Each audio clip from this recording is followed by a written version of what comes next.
Hi there, mates. It's been a week, right? 1 week after the first human being was able to go all over across Mont Blanc in just below 20 hours. His name, not unexpected, was KILIAN Jornet. There was also a second human right 5 minutes after him, a Frenchman, Matthieu Blanchard.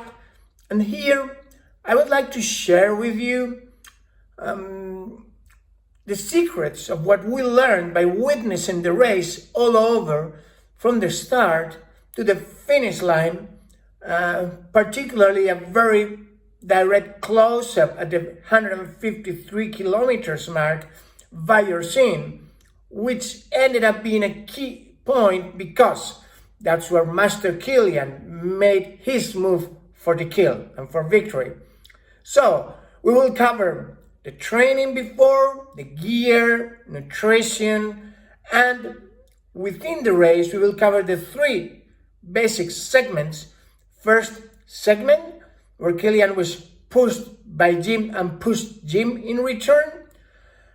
Second segment, where KILIAN was wise enough to let go Jim while he recovered and got ready for the last part of the race. And the third part, how the master first overcame Jim Walmsley, who exploded due to his ambition, glorious fail, and a man who will win UTMB for sure in the future.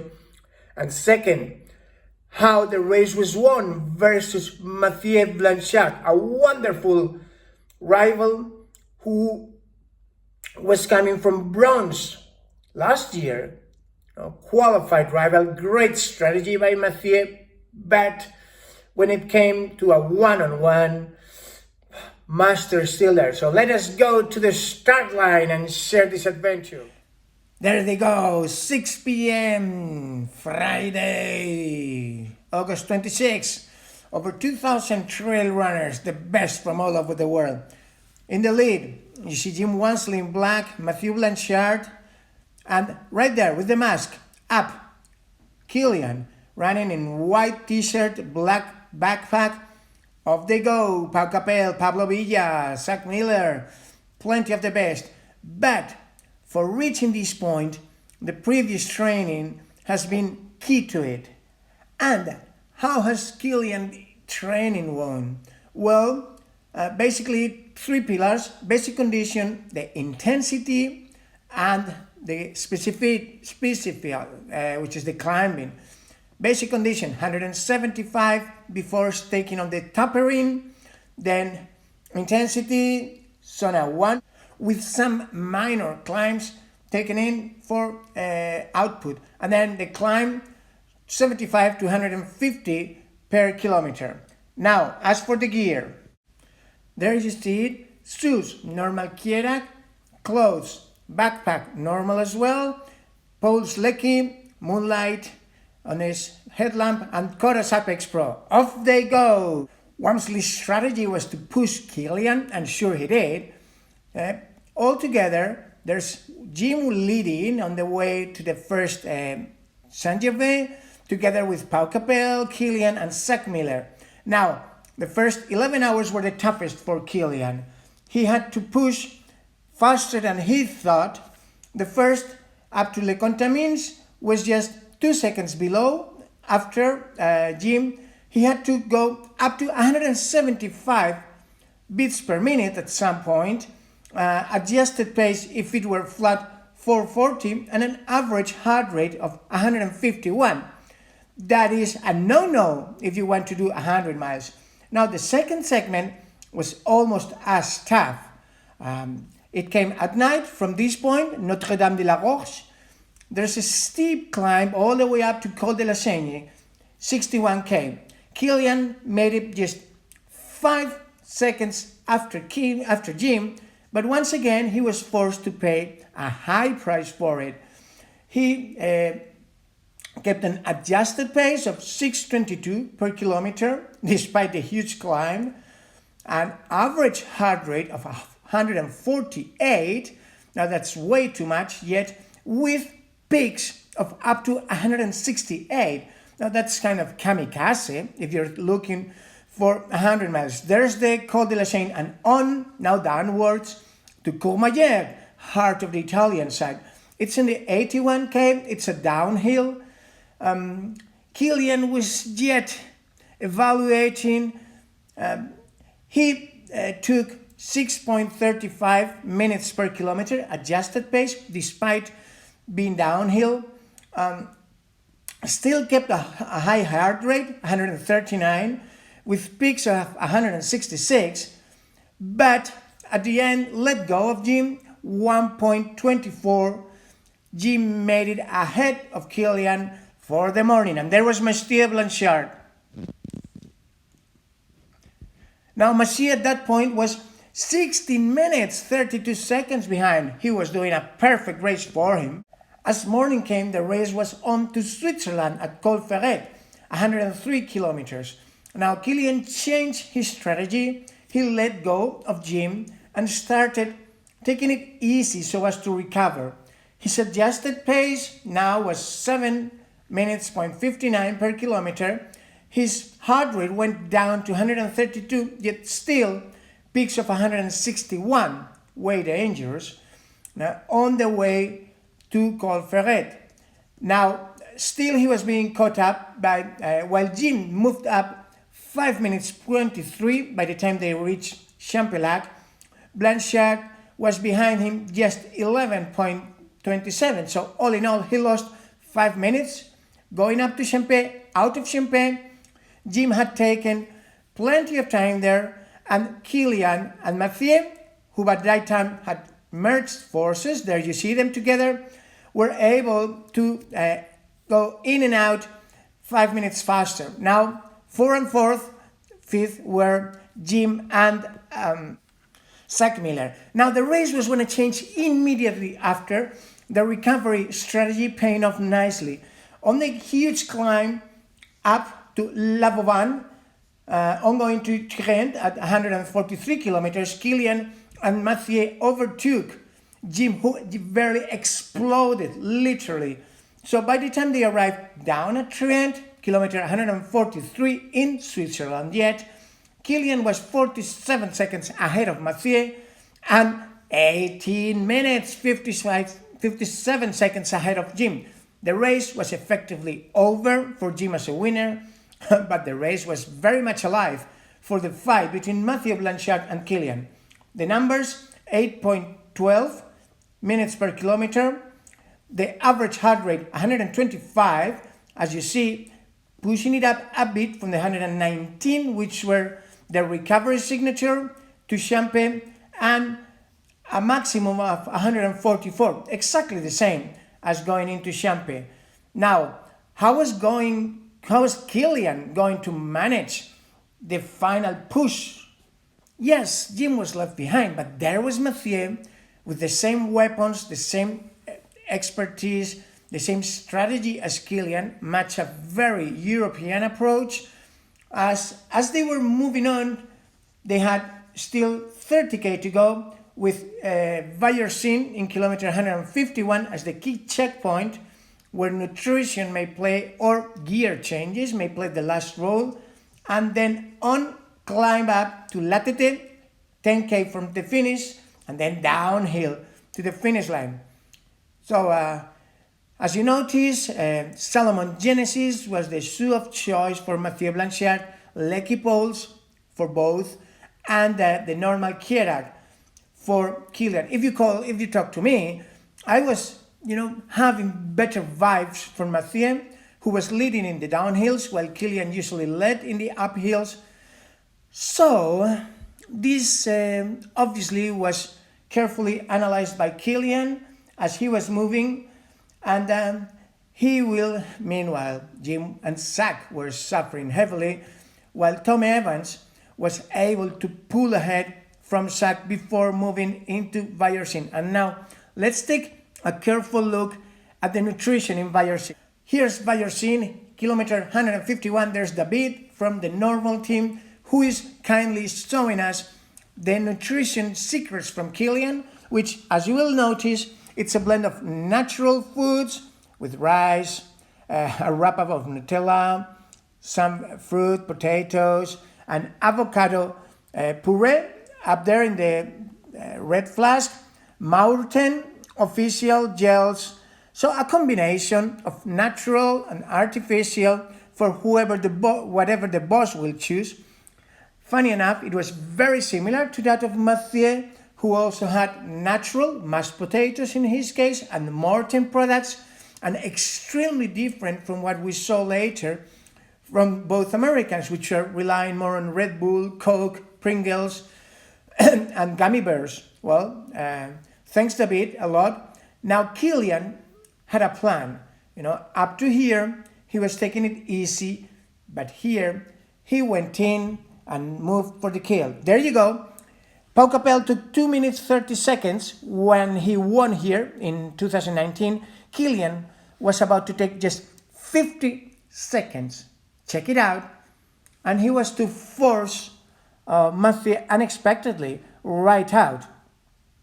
Check Alex, Matthieu's crew girl and fiancé, and who realizes that Kilian is about to set out and will literally push Matthieu out so he doesn't fall behind Kilian.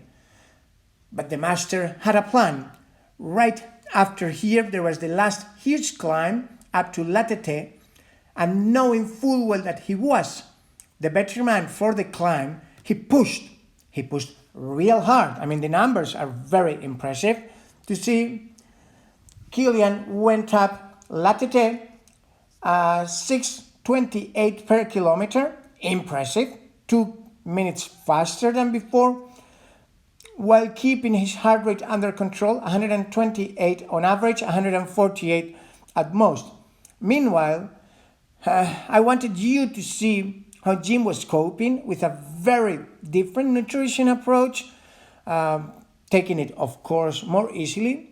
He took just about 2 minutes, and this extra spending before and this nutrition approach was to cost him dearly, as the British Tom Evans, who had broken away from Zach Miller, was able to arrive just about 5 minutes behind Jim up here, and from here onwards, on the very last and tough climb, he was able to push past Mr. Walmsley and go on alone for the bronze at the finish line.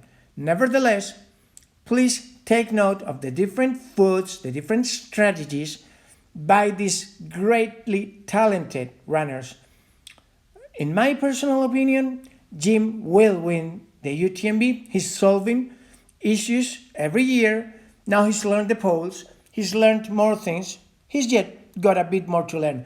And here we have the master at work, Kilian. The last 6K down to the finish line from La Flégère were terrible for him. They were the slowest ever, 9:27 minutes per kilometer, 119 beats per minute, a maximum of 130, but he had taken 7.23 minutes ahead. So there was no way Matthieu was going to cut that. He was able to cut it down to 5 minutes, but the win was clear. Kilian enjoyed a relaxed victory, very well deserved, because he was the smartest man, the toughest man, and an inspiration to us all. Certainly, bravo, Kilian. Here he is celebrating with the crowd, and obviously, since he is fluent in English, Spanish, Catalan, French, giving out some words in French to the crowd, the local crowd, who was ecstatic to see him win. 4 times winner, first man ever to beat the 20 hours record, a day that will go down in history, not only for him, but also because he got wonderful rivals such as Jim Walmsley, as we noticed in the first 120 kilometers and this last 50 kilometers. Matthieu Blanchard left nothing out. He pushed Kilian, but the experience, the know-how, the talent of the master were able to choose the right spot to break away where Matthieu just physically was unable. And here comes Matthieu 5 minutes after the champion, also second man ever to break 20 hours in the tour around Mont Blanc. Superb race. Kudos to him. Beautifully ran, different strategy, more conservative perhaps, but what a race to the finish he gave Kilian. And what a home stretch. Now here came one of the most beautiful moments of the race when Kilian came up to Matthieu and kneeled right to him and congratulated him on the race. It was also great to see Matthieu celebrating. He even confided that he had apologized to Kilian when he passed him. Little did he know that Kilian had plans for him. It was a perfect piece of strategy from Kilian. First, to push Jim, not to let him go comfortably out. And then once he realized he was not to keep pushing, to fall back, wait and regroup together with Matthieu. Bravo Kilian, bravo Matthieu. Quite a trip, mates? 100 miles seemed ever longer, plus 10,000 vertical climb meters. So congratulations Kilian on a superb win, a pinnacle of his personal race. Congratulations Matthieu Blanchard, runner-up, silver, 1949 for Kilian, 1954 for Matthieu. Congratulations Tom Evans for a perfectly set up race, ending up with the bronze at 2034. And let me also congratulate Jim Walmsley and Zach Miller. Sure, they made 4th and 5th.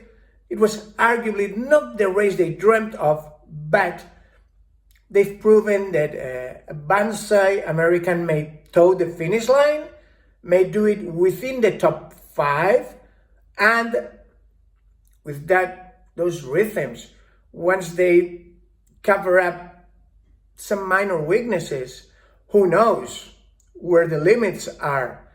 Thanks for being there. Do subscribe to our YouTube channel if you like it. Also, follow us on our English website, trailrunningspain.com, or in our Spanish-speaking website, carrerasdemontana.com. We've been covering major events worldwide ever since 2008, so please do follow us and we will bring you most of what is best all over the world.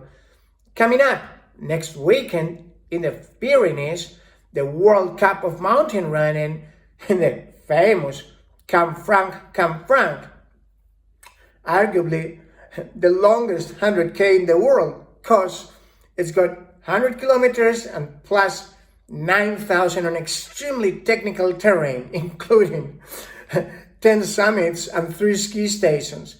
So, see you next week for Canfranc, and meanwhile, hope you did enjoy the secrets of UTMB record by KILIAN Jornet. A day that will go down in history. Thanks, take care.